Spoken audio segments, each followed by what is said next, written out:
Assalamualaikum warahmatullahi wabarakatuh.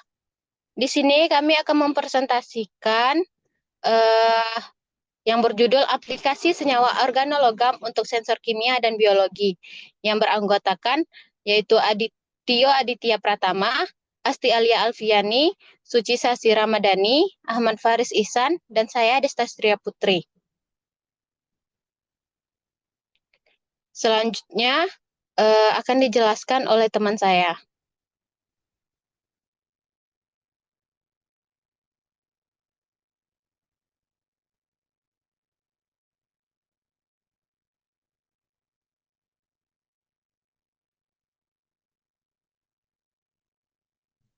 Baiklah, selanjutnya, menurut Abimanyu dan kawan-kawan, senyawa semerolegam adalah senyawa kimia yang memiliki ikatan antara logam dan atom karbon. Atom karbon merupakan bagian dari senyawa organik. Senyawa ini memiliki komposisi yang unik dan sifat biologisnya yang menarik. Semua senyawa organologam memiliki paling tidak satu ikatan antara logam dan karbon. Senyawa ini memberikan kontribusi besar dalam bidang kimia karena penggunaan yang sangat luas. Salah satu kegunaan utamanya adalah sebagai katalis, yaitu zat yang mempercepat reaksi kimia tanpa habis digunakan. Selain itu, senyawa ini juga sering dipakai sebagai bahan perantara dalam berbagai proses kimia. Baru-baru ini, senyawa organologam juga mulai digunakan dalam pengembangan sensor. Karena sifatnya yang khas, senyawa ini dapat membantu mendeteksi dan memantau gas berbahaya di industri dengan lebih efektif.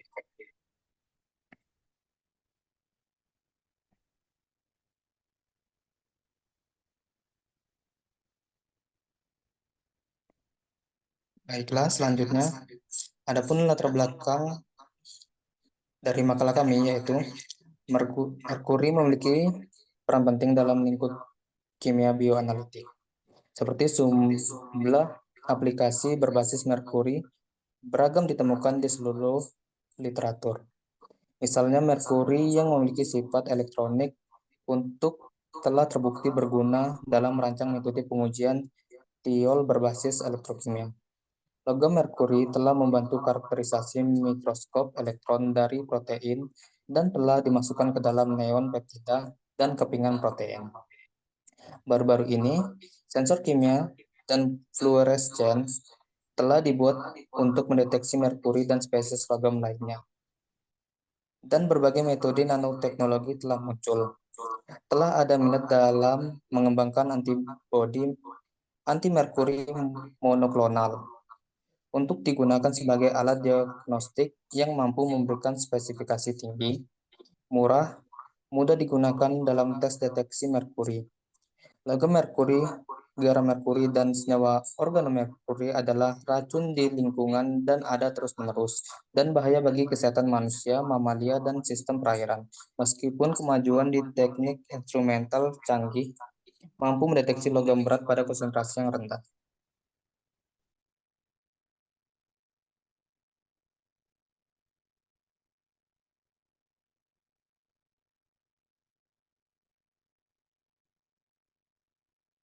Adapun mekanisme untuk sintesis pembentukan hapten 1, yang pertama itu dengan melindungi al-amina, yang dalam hal ini adalah 2-propen-1-amina menggunakan T-butil karbonat, TBOC. Perlindungan ini penting untuk mencegah reaksi yang tidak diinginkan pada kelompok amina selama tahap sintesis berikutnya. Selanjutnya, reaksi dengan MCPBA dalam pelarut CH2Cl2 menghasilkan epoksida. Epoksida ini kemudian mengalami reaksi dengan reagen Grignard dalam dioksain yang bertujuan membuka cincin epoksida melalui serangan nukleofilik. Hasil dari reaksi ini adalah senyawa hidroksialkena 3. Setelah senyawa hidroksialkena 3 yang berfungsi sebagai prekursor organomerkuri diolah lebih lanjut dalam reaksi oksimerkurasi. Dalam tahap ini, merkur 2 asetat ditambahkan ke dalam larutan hidroksialkena 3 yang larut dalam asetonitril. Proses ini diikuti dengan penambahan NaCl untuk memfasilitasi pertukaran ligan menghasilkan siklis merkuri klorida 4.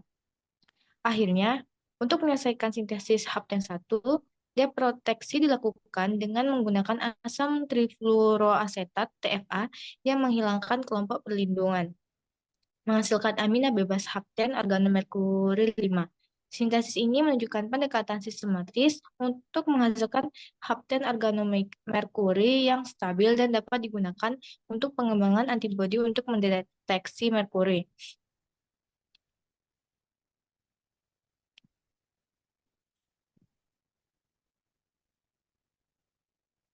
Kemudian, untuk mekanisme pembentukan hapten 5 diawali dengan alilamin 1 yang merupakan 2-propen-1 amina terlebih dahulu dilindungi menggunakan T-butil karbonat TBOC untuk mencegah reaksi yang tidak diinginkan pada kelompok amina. Setelah perlindungan ini, reaksi oksimerkurasi antarmolekular dilakukan di mana TBOC alilamin 2 bereaksi dengan merkuri 2 nitrat. Proses ini diikuti dengan adisi in situ 1,2 pentaadiol yang menghasilkan merkurinium intermediate. Setelah pembentukan intermediate, beberapa senyawa 3 dihasilkan di mana reaksi ini juga mencakup reduksi sebagian senyawa tersebut menggunakan natrium borohidrida NaBH4 untuk meminimalkan kerusakan pada merkuri selama karakterisasi. Tahap akhir sintesis hapten 5 melibatkan deproteksi senyawa 4 dengan menggunakan TFA berlebih yang menghilangkan kelompok perlindungan dan menghasilkan amina bebas hapten 5. Proses sintesis ini menunjukkan pendekatan yang cermat dan sistematis untuk memproduksi hapten organomerkuri yang dapat dilakukan dalam pengembangan antibodi dengan mempertimbangkan efisiensi dan stabilitas selama reaksi.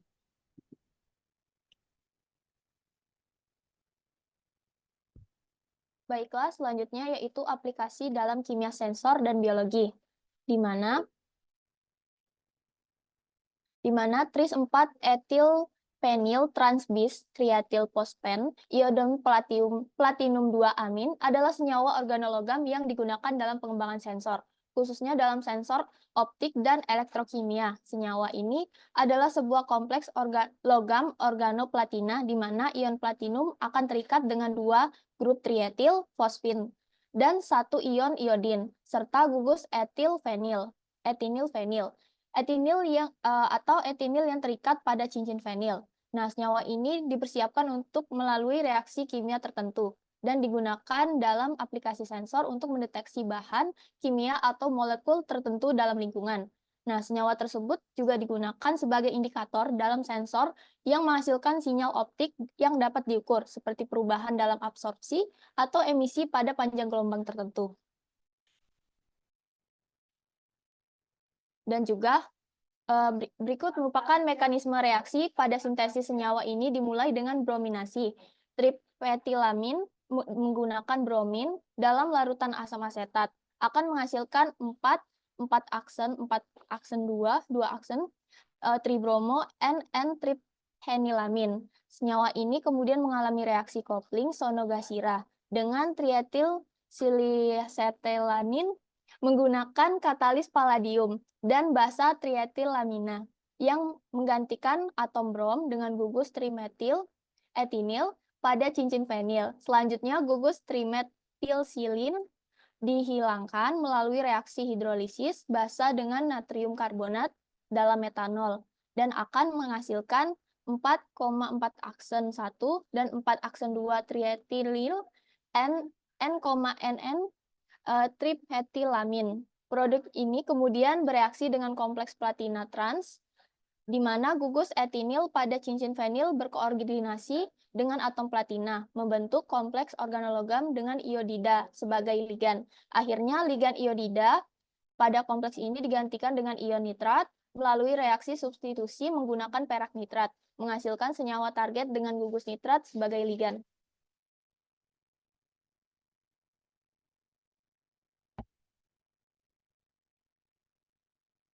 Baiklah, di sini ada manfaatnya dari senyawa organologam. Yang pertama, aplikasi katalis. Sebagai senyawa organologam sering digunakan sebagai katalis dalam industri kimia untuk mempercepat reaksi tanpa dikonsumsi, seperti dalam polimerisasi dan hidrogenasi.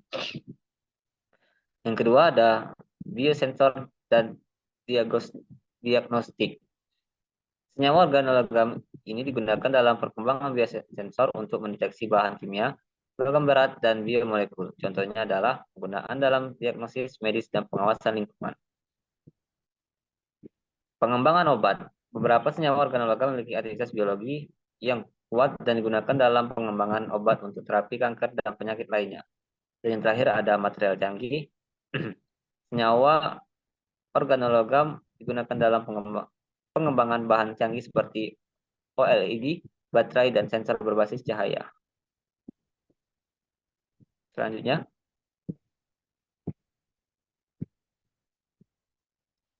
ada pula tantangan dalam pengembangan senyawa organologam seperti stabilitas. Banyak senyawa organologam yang sensitif terhadap udara dan air, memerlukan penanganan dalam kondisi inert. Ada pula biokompatibilitas. Untuk aplikasi biomedis diperlukan senyawa yang tidak beracun dan ramah lingkungan. Ada pula sintesis kompleks. Proses sintesis yang seringkali memerlukan bahan mahal dan teknik laboratorium yang canggih. Dan yang terakhir ada selektivitas dan sensitivitas dalam aplikasi biosensor. Tantangan terbesar adalah meningkatkan selektivitas dan sensitivitas untuk mendeteksi target tertentu. Selanjutnya,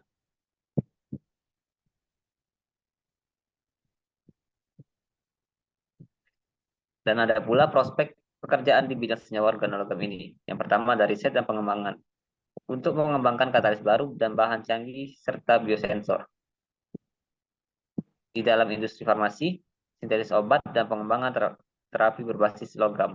Ada juga di dalam teknologi material, di dalam industri elektronik, pengembangan baterai dan teknologi optik. Ada juga industri kimia dan energi yang memproduksikan kimia skala besar dan teknologi energi terbarukan. Dan yang terakhir ada lingkungan dan keselamatan untuk pengembangan teknologi, mitigasi polusi dan pemantauan lingkungan.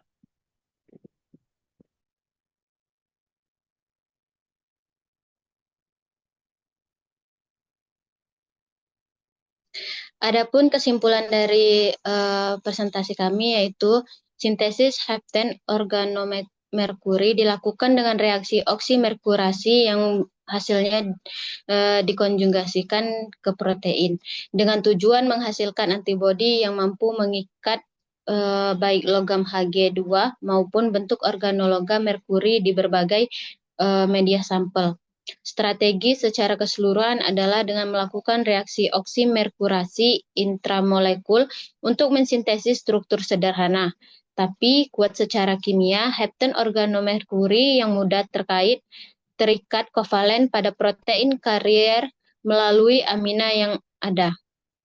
Strategi yang cukup unik dibandingkan dengan yang sebelumnya dijelaskan dalam metode kelasi. Sekian presentasi yang kami sampaikan. Lebih dan kurangnya saya mohon maaf. Wassalamualaikum warahmatullahi wabarakatuh.